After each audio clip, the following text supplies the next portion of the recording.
ఈరోజు కథ సాలీడమ్మ. పూర్వం ఒక గ్రామంలో ఒక అందమైన అమ్మాయి ఉండేది. ఆమెకు వడుకు పని, నేత పని బాగా వచ్చు. నిజానికి ఆమె వడికినట్లు, నేసినట్లు మరెవ్వరూ చేసేవాళ్ళు కాదు. ఆ అమ్మాయి మగ్గం దగ్గర కూర్చుని నేస్తూ ఉంటే ఎంతో ముచ్చటగా ఉంటుంది. అందుకనే అనేక దేశాల నుంచి పెద్ద పెద్దలెందరో ఆమె పనితనాన్ని చూడటానికి వచ్చేవాళ్ళు. నేసిన బట్టలపైన ఆమె రంగురంగులతో వేసే పువ్వులు ఎంతో అద్భుతంగా ఉంటాయి. అవి నిజమైన పువ్వులే అనుకుని ఒక్కొక్కప్పుడు సీతాకోక చిలుకలు అవి వచ్చి వాలుతూ ఉంటాయి కూడా. ఉదాహరణకి ఆ పిల్ల పనితనం ఎలా ఉంటుందంటే, ఆ పిల్ల ఏదో ఒక వస్త్రం నేయడం పూర్తి చేసింది అనుకోగానే ఏ మహారాణికో తెలిసి తక్షణమే కోరినంత ధనమిచ్చి కొనేసుకుంటుంది. ఆ పిల్ల తయారు చేసిన వస్త్రాలను కొనడానికి అంత పోటీ ఉండేది. ఈ విధంగా ఆ అమ్మాయి చాలా ధనం సంపాదించింది. సంపాదించడం బాగానే ఉంది. కానీ ఆ పిల్లకు ధనం ఎక్కువయ్యేసరికి తగని గర్వం పట్టుకుంది. ఒకరోజు ఆ పిల్ల పనితనాన్ని చూడటానికి వచ్చిన ఒక ఇల్లాలు ఇలా అంది. అమ్మాయి, నువ్వు నేసిన బట్ట పాము కుబుసంలాగా ఎంత నాజుకుగా ఉందమ్మా. ఈ విద్యలో నీకు ఇంత నేర్పు కలగడానికి కేవలం ఆ సరస్వతీదేవే స్వయంగా నీకు ఈ విద్యను నేర్పి ఉండాలి అని అంది. ఇలా మెచ్చుకున్నందుకు మరొకరైతే సంతోషించి ఊరుకుంటారు. కానీ గర్వించిన ఆ పిల్ల సంతోషించకపోగా అడ్డంగా తల ఊపి, వెళ్ళవమ్మా, బాగా చెప్పావులే. అసలు ఆ సరస్వతీదేవికి వచ్చినా నాకు నేర్పటానికి. అయినా నాకు ఒకరి విద్య నేర్పేదేమిటి, నేనే 100 మందికి నేర్పుతా అంటూ బడాయిగా మాట్లాడింది. ఆ మాటలు వింటున్న ఆ పిల్ల తండ్రి, అమ్మాయి, అలా మాట్లాడటం పొరపాటు, అవివేకము. ఈ సంగతి సరస్వతీదేవికి తెలిసిందంటే నీకు తగిన బుద్ధి చెప్పి శిక్షిస్తుంది అని ఆమెను మందలించాడు. గర్వించిన ఆ పిల్ల అప్పటికీ ఊరుకోక, అలా అంటారేమిటి నాన్నగారు?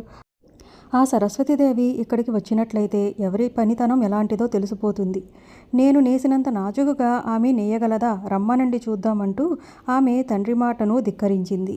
సరిగ్గా అదే సమయంలో ఒక ముసలమ్మ అక్కడికి వచ్చి, అమ్మాయి, నువ్వు చాలా పనితనము నేర్చిన పిల్లవే కావచ్చు. కానీ ప్రపంచానికి విద్యలు నేర్పే సరస్వతీదేవిని నిందించటం తగదు. ఇప్పుడైనా పొరపాటికి ప్రాయశ్చిత్తపడినావంటే ఆమె నిన్ను క్షమిస్తుంది అని మందలించింది. ఈ మాటలు వినేసరికి ఆ గర్వించిన పిల్లకు కోపం వచ్చి, వెళ్ళవమ్మా, నువ్వొక పెద్ద మనిషిలాగా చెప్పవచ్చావు. నేత సంగతి నీకేం తెలుసు? తెలియని విషయాల్లో వేలు పెట్టడం ఏమిటి? రమ్మను మీ సరస్వతీదేవిని, పరీక్ష పెడితే సరి, ఎవరి పనితనం ఎటువంటిదో చూద్దువుగాని అని ముసలమ్మను కసిరికొట్టింది.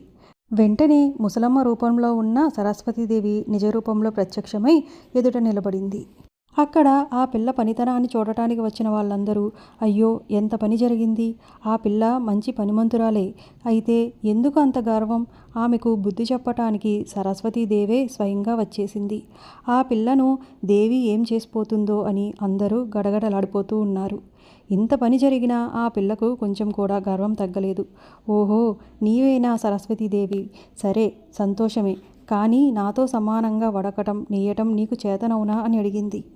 ఆ ప్రశ్నకు జవాబుగా, ఓసి పిచ్చపిల్ల, ఇక్కడ 2 మగ్గాలు ఉన్నాయి కదా, చెరొక మగ్గం మీద నీవొకటి నేనొకటి వస్త్రాలు నేద్దామంది సరస్వతీదేవి. అలాగే ఇద్దరూ నేత ప్రారంభించారు. కొంతసేపటికి ఇద్దరూ చెరొక వస్త్రము నేశారు. 2 వస్త్రాలు చక్కగానే ఉన్నాయి. దేవి నేసిన వస్త్రం పైన ఆమె కొన్ని అందమైన బొమ్మలు వేసింది. దేవిని ధిక్కరించిన గర్వపోతులు ఎలా శిక్ష పొందుతారో ఆ బొమ్మలు చూస్తే తెలుస్తుంది. ఈ బొమ్మలు చూసైనా ఆ పిల్ల పశ్చాత్తాపం చెంది బుద్ధి తెచ్చుకుంటుందేమోనని ఆమె ఉద్దేశం. ఆ పిల్ల కూడా తాను నేసిన వస్త్రం పైన కొన్ని బొమ్మలు వేసింది. ఆ బొమ్మలు సరస్వతీదేవి తన స్నేహితులతో పోట్లాడుకుంటున్నట్లు కోపపు ముఖాలతో అసహ్యంగా ఉన్నాయి. ఆ పిల్ల పనితనానికి దేవి సంతోషించింది. కానీ వస్త్రం మీద బొమ్మలు చూడగానే ఆమెకు ఒళ్ళు మండింది. అమ్మాయి, నువ్వు నాకంటే చాలా చక్కగా నేసావు, సంతోషమే. పనితనంలో నువ్వే నాకంటే గొప్పదానివి. ఇంత పనితనము నీకు చేతిలో ఉన్నందుకు తగిన వినయం కూడా ఉన్నట్లయితే మంచిగా రాణించేదానివి. కానీ నీకు తగని గర్వం, అందుచేత నిన్ను శిక్షించక తప్పదు.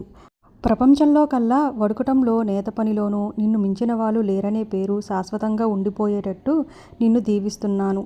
అయితే నీ గర్వానికి ప్రాయశ్చిత్తంగా నువ్వు ఎల్లప్పుడూ ఈ పనిలోనే ఉండిపోతావు. మరే పని నీకు చేత కాదు, ఇదే శిక్ష అని సరస్వతీదేవి ఆ పిల్లను శపించింది. ఇలా శపిస్తూ దేవి ఆ పిల్ల నేసిన వస్త్రాన్ని ముక్కలుగా చింపేసింది. దేవి పెట్టిన శాపానికి ఫలితంగా గర్వించిన ఆ పిల్లకు తల వెంట్రుకలు రాలిపోయాయి. ఆమె చక్కని శరీరమంతా తగ్గిపోయింది. బొటనవేలి గోరంత చిన్నదైపోయింది. క్రమంగా ఆమెకు ఒక సాలెపురుగు రూపం వచ్చింది. ఇక చేసేదేముంది? ఆ అమ్మాయి సిగ్గుచేత రెండు గోడలు కలిసిన మూలకు పోయి ఆ రోజు నుంచి నేటి వరకు నాజూకైన దారాలతో అలా గూళ్ళు అల్లుకుంటూనే ఉంది.